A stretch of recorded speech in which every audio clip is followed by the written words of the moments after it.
Hello YouTube, Cameron here. I'm back at the school dump, and I dug some pretty cool stuff, but this is the best one yet. Look, it's a Croton bottle. Yay! I just have to hope I can preserve the label. And I'm back with the review. Let's get this started. So first, the Croton bottle, the local bottle.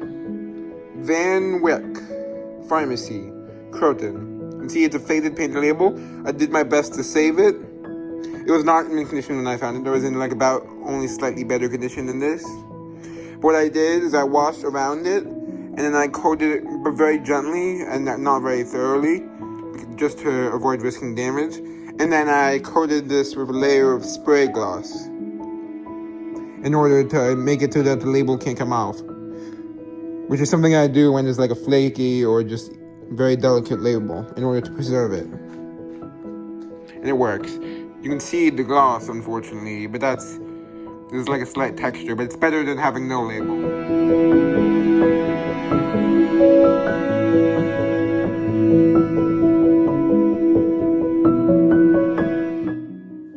So that's why I did that. Okay, next. Here's something interesting. This is something I took because it has a plaque on it, which is not rusty, so I wanted to research that. It says O House. So I read this is Newark Skill Works and something else. Newark, New Jersey, I think it says. I'm assuming. And so I looked it up. But anyway, it's partly part of a skill, so I looked it up and show what I find now.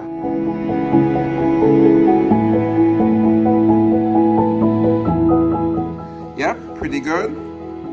Don't know which part this is, but I'm not going to keep that. Well, yeah, I might soak it in vinegar and try to salvage it that way for art or something. I don't know. Okay, next, I just took these two hooks. I'm going to soak them in vinegar, get the rust off, and then maybe I can use them if they are in good enough condition. There's two of them. Then there's this thing. Don't know what that is. That's just for art. Same thing with this. With this, I just wanted to investigate, so I brought it home. It's just some electrical thing, it turns out. If only my camera focused on the right things frequently enough. It'd be nice. Okay, next. There's this tin, which I have the other half of upstairs, which I'll show now. Here it is. And as you can see, it's in a sculpture. For some reason, my flash is on. You can see, I also found one of these. I've dug two of those at the dumps. This is one of them. That's an old fuse shell casing. That's actually from a flare. I found that on the beach. So I wonder what happened there. That's a razor casing. And that's a plaque from a telephone pole. Some beads. Flashlight. I did not dig that one. And this shell casing and a duck.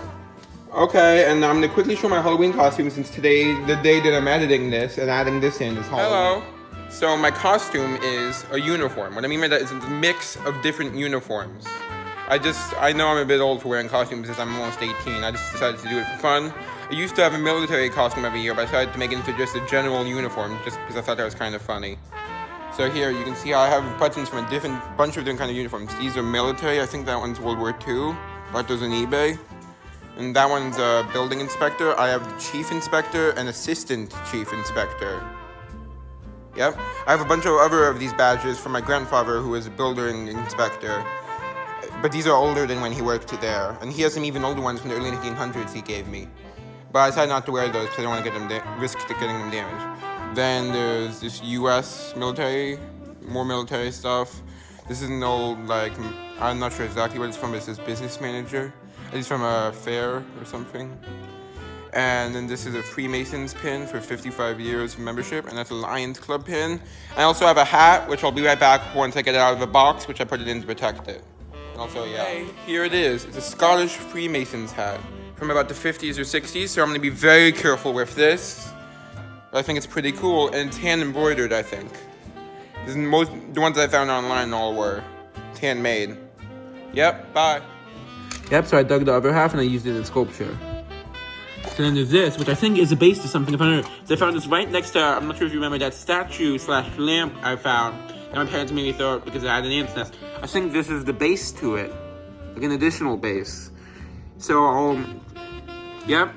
You see, that's really cool, ornate. Unfortunately, this side's missing. But there's another piece here. Yep. That's some wiring from the inside. So anyway, I'll show the sculpture. It looks like a statue, but it's actually a lamp. I'll show it now.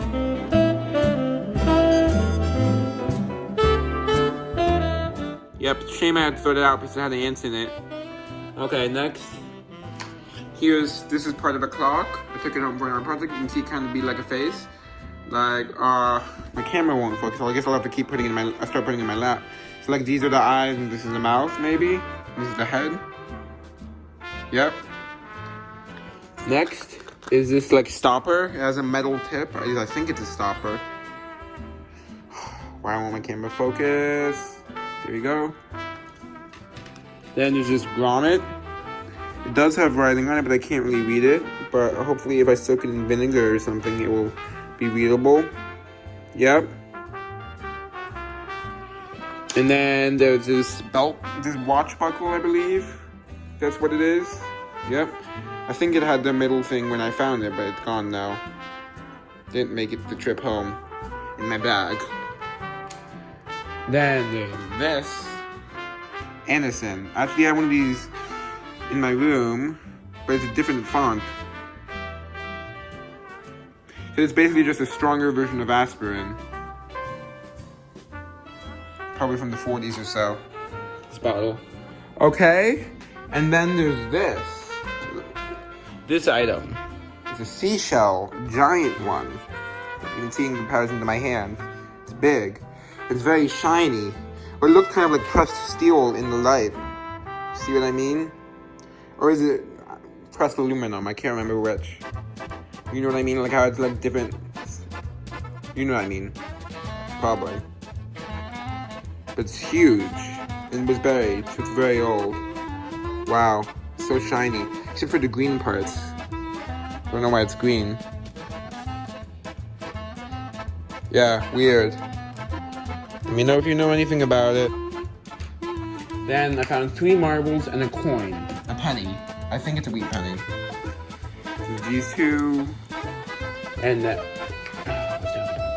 this one. Yep. With the coin. Here it is. I have to go to bright light to read that one. Coin. I haven't been able to fully read it yet, but I can do enough to think that I think it's a wheat penny. Right size and stuff. So yeah, it's definitely a penny. If I get it wet, you can see the silhouette of Lincoln. Okay, you can see it right there. I don't know if I should put it in vinegar to clean it off. I don't think I should. The thing is, if I soak it too long, it can dissolve some of the penny, and also it can make it look worse sometimes. It can give it a very rough, but in a bad way, texture. And here you can see that 1 cent.